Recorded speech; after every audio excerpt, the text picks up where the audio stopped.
नीतीश कुमार जी ने आपको परेशान किया, हर्ट किया, अपमान किया और आपने गांठ बांध ली मन में। आप 2020 की आप बात कर रहे हैं चुनाव की, तो 2020 के चुनाव में बिहार विधानसभा के वो चुनाव थे और मैंने बिहारी फर्स्ट एक मैनिफेस्टो मैंने तैयार किया था जिसमें बिहार की जुड़ी हुई हर समस्या का समाधान है।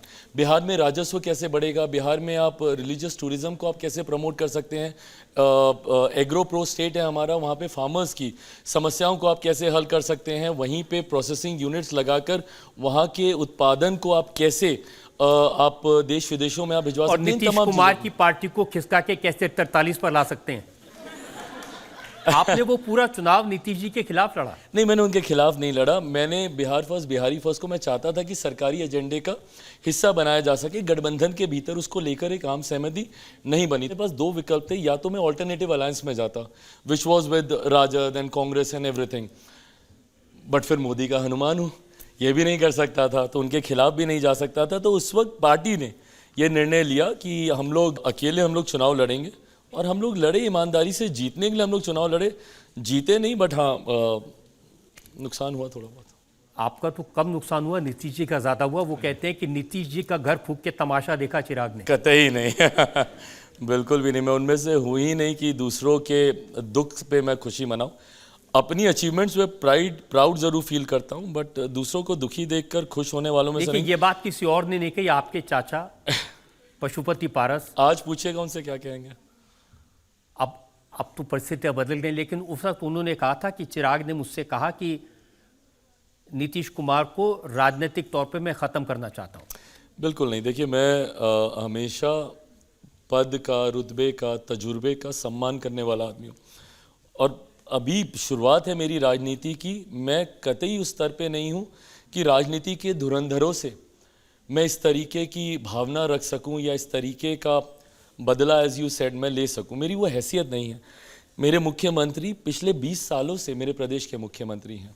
ऐसे में मैंने सिर्फ एक ईमानदार कोशिश की थी अपनी पार्टी को आगे बढ़ाने की, चुनाव लड़कर अपने पार्टी के विधायकों को जिताने की, जो उस वक्त नहीं हो पाया। बट ये बात सोच सच है कि आपने अपने चाचा से ये कहा कि बकवास बंद करिए, आपके खून में और मेरे खून में फर्क है। अच्छा, एक बार के लिए मैं चाहूँगा कि अब हम लोग अब अदालत में खड़े ही हैं, तो एक बार के लिए आप वकील की भूमिका छोड़ के मेरे गवाह बन जाइए, क्योंकि मुझे आपसे बेहतर कोई नहीं जानता। आपने मुझे, नॉट सेइंग कि आप उम्र में बहुत ज़्यादा, बट आपने मुझे लिटरली बचपन से देखा। आपको ऐसा लगता है, आप मेरी माँ को भी अच्छे से जानते हैं, पापा को भी आप अच्छे से जानते थे। आपको लगता है कि मेरे अंदर वो संस्कार हैं ऐसे कि मैं अपने बड़ों को अपमानित कर सकूँ। मैं मानता हूँ गुस्से में उस वक्त उन्होंने कई ऐसी बातें कहीं जो मुझे लगता है आज शायद वो रिग्रेट भी करते होंगे, क्योंकि वो बातें कतई सही नहीं थी। मेरे लिए मेरे पिता के बाद वो मेरे पिता थे। आप जानते हैं हम लोग जिस परिवार से आते हैं, हम लोग तो चाचा चाची ये भी नहीं बोलते, हम लोग तो मछले पापा, छोटे पापा, मछली मम्मी, छोटी मम्मी, बड़े पापा, यही हम लोग बोलते हैं। तो ऐसे में मेरे पापा के बाद वो मेरे पापा थे, तो उनके लिए ऐसे शब्दों का इस्तेमाल करना, अब ठीक है वो गुस्से में थे, नाराज थे, बट मुझे तकलीफ इस बात की है कि अगर मैं उनका अपना सगा बेटा होता, रजत सर मुझे बताइएगा, अगर मैं उनका अपना सगा बेटा होता, क्या तब भी वो मेरे साथ ऐसा ही करते? क्या वो मुझे एक बार बैठाकर, अगर मुझसे कहीं नाराजगी भी थी, मेरा कान पकड़ सकते थे, मुझे 2 थप्पड़ मार सकते थे, मुझे डांट सकते थे, समझा सकते थे, एक बार तो बोलते मुझे कुछ कि कोई तकलीफ है। पर वही है ना कि उन्होंने मुझे कभी अपना बड़ा बेटा माना ही नहीं। एक बार दिल से अपना बेटा मान लेते, ये तकलीफ कभी होती ही नहीं। चिराग, जो मेरे आपके पिता रामविलास जी से संबंध रहे थे, जो मेरे आपसे संबंध है, उसको देखते मेरे लिए बड़ा मुश्किल है ये सवाल पूछना, लेकिन मेरा काम है। प्रिंस, उसने ये कहा कि मेरे पिता का अपमान हुआ, इसलिए हमने पार्टी तोड़ दी, इसलिए हम परिवार से अलग हो गए। He was like my kid brother, मतलब वो मेरा भाई नहीं, मेरा बेटा था। आप अभी भी आप जाकर देख लीजिए, केंद्रीय विद्यालय गोल मार्केट में जो इनकी शाखा है, वहाँ पे उसकी रिपोर्ट कार्ड्स मैं साइन करता था, उसकी पीटीएस में मैं जाता था। जिसको मैंने बेटे की तरह पाला, बायो पढ़ाता था, उसको मैथ्स पढ़ाता था, इंग्लिश सिखाता था, ग्रूमिंग करता था उसको। ऐसे में आज वो इस तरीके से, और मुझे तकलीफ़ इस बात की नहीं है कि वो मेरे बारे में क्या बोल रहा है, मुझे तकलीफ़ इस बात की है कि वो मेरी माँ, जो उसके लिए बड़ी मम्मी थी, आज राजनीतिक द्वेष इतने ज़्यादा हो गए कि आप उनका नाम ले रहे हैं, और वो भी गलत नाम ले रहे हैं। मेरी माँ, आप भी जानते हैं कि वो सरदारनी है, पंजाबी हैं, और पंजाबियों में शर्मा नहीं टाइटल होते हैं वहाँ पे। वो उनका गलत नाम लेकर बोलता है रीना शर्मा पासवान, वो कौर हैं वहाँ पे, कौर सिंह सरदारों में वही टाइटल्स इस्तेमाल होते हैं। रीना शर्मा पासवान उनका नाम लेकर वो बोलने लगा। मुझे नहीं लगता कि कोई भी बात इतनी ज़्यादा बुरी हो सकती है कि आप रिश्तों की मर्यादा को ऐसे तार तार कर दें। देखिए, जिनको आप मंझले पापा कहते थे, अगर वो नाराज़ थे, वो कुछ कर रहे थे, तो आप उनके पास जाते, उनसे बात करते, मनाने की कोशिश करते? ये मिसिंग लिंक है। मैं गया था, बल्कि मैं टाइफॉइड में था उस वक्त। मुझे भी न्यूज़ से ही पता चला कि ये सब हुआ। 13 जून की वो रात थी रजा सर, 13 जून 2021 की वो रात थी जब मुझे न्यूज़ के माध्यम से पता चला कि ऐसे ऐसे पार्टी परिवार में टूट हुई है। एंड नेक्स्ट मॉर्निंग 14 जून की सुबह, और वो सारे विजुअल्स यूट्यूब पे भी हैं, आपके आर्काइव्स में भी होंगे। मैं बीमार चल रहा था, टाइफॉइड था मुझे, हाथ में कैंडुला लगा हुआ था, ड्रिप चल रही थी। एंड मैं गया उनके घर पे, और लगभग 1.5 घंटे तक मैं घर के बाहर, कौन सा घर? वही घर जो मेरा था, जिस घर के आंगन में मैं खेलता था, हक से जाता था, दरवाज़ा खुलता था, बैठता था, खाता था, आज उसी घर के दरवाजे मेरे लिए बंद कर दिए गए थे। 1.5 घंटे तक उस बीमारी की हालत में मैं बाहर गाड़ी में ही मैं बैठा रहा। 1.5 घंटे के बाद जब दरवाज़ा खुलता है, मैं घर के अंदर जाता हूँ और सबसे पहले मुझे मछली मम्मी, चाची हमारी, वो दिखाई देती हैं।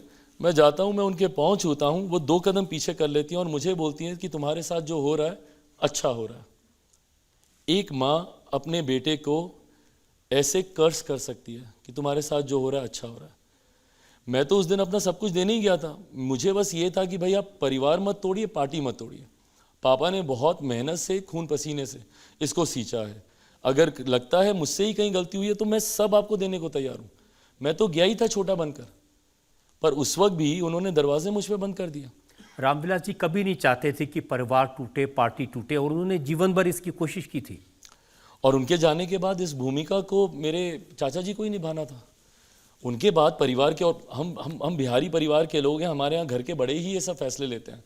तो ऐसे में उनकी जगह उनको इस जिम्मेदारी को निभाना था कि पार्टी को एक रखते, परिवार को एक रखते। तो मुझे अब लगता नहीं। पूरे प्रकरण के दौरान आपकी माँ ने कोशिश नहीं की उन लोगों से बात करने की? So this was even more hurtful. ज़्यादा तकलीफ इस बात की हुई, मेरी माँ जिनसे मुझे शिकायत रहती थी कि आप मुझे कम प्यार करते हो, अपने देवरों को, भतीजों को, उन पे आप ज़्यादा इन्वेस्ट करते हो, क्यों? मुझे इस बात की तकलीफ़ रहती थी। मेरे लिए मेरे चाचा उनके बेटे ही थे।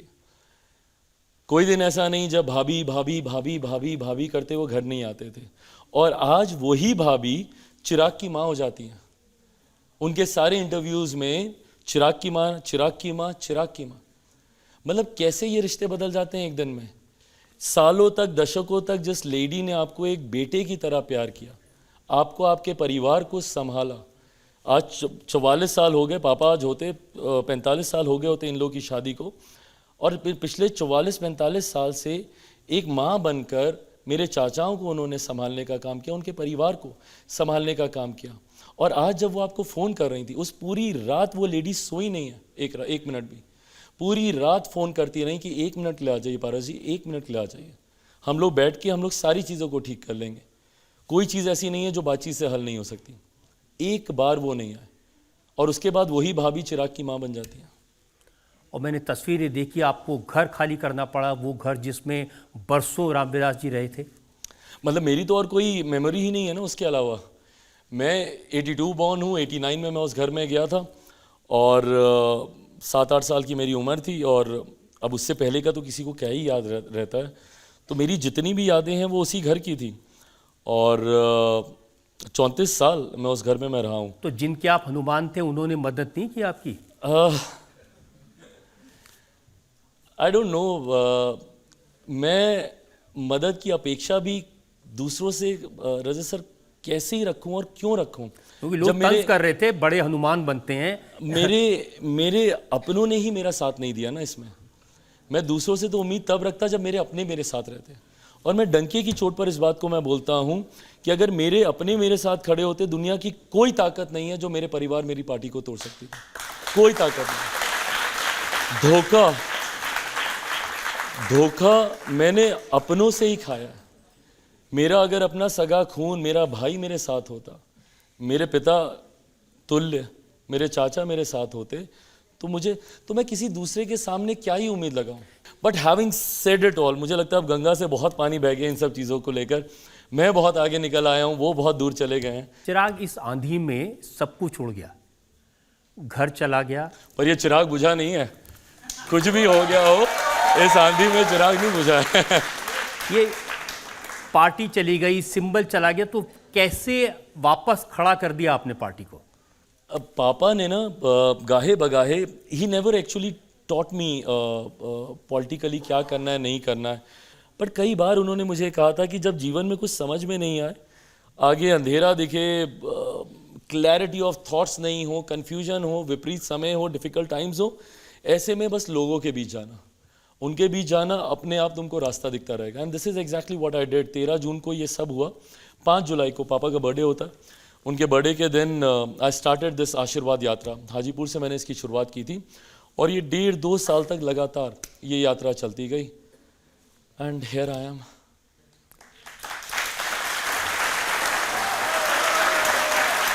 पब्लिक से 1-2 सवाल हम ले सकते हैं। मेरा आपसे प्रश्न ये है कि जब आपके संकट के दिन थे और आपकी पार्टी एक तरह से टूट ही गई थी, तो क्या ये सच है आपके दोस्त तेजस्वी यादव ने उनकी पार्टी आरजेडी में आपको शामिल होने का प्रस्ताव दिया था?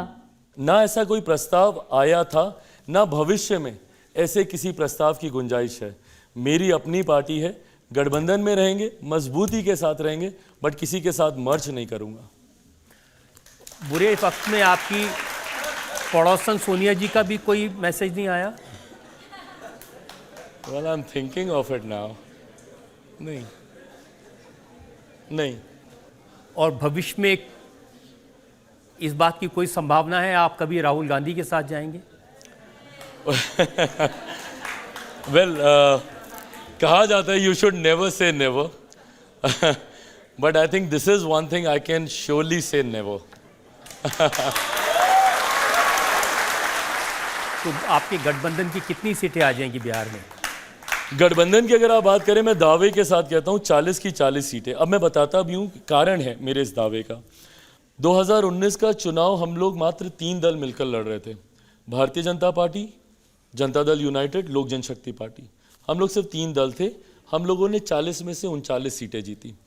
2 और ऐसे मजबूत दल जो 2019 में विपक्ष के साथ थे, आदरणीय जीतन राम मांझी जी की पार्टी, आदरणीय उपेंद्र कुशवाहा जी की पार्टी, ये 2 दल आज की तारीख में हम लोग के गठबंधन के साथ आए। तो जब 19 से ज़्यादा ताकत हमारे गठबंधन की 2024 में बढ़ी है, तो ये मेरे विश्वास को बढ़ाता है कि जो एक सीट पिछली बार हम लोग चूक गए थे, किशनगंज की सीट, वो भी हासिल करेंगे और 40 की 40 जीतकर 400 प्लस सीटों में बिहार का ये योगदान रहेगा।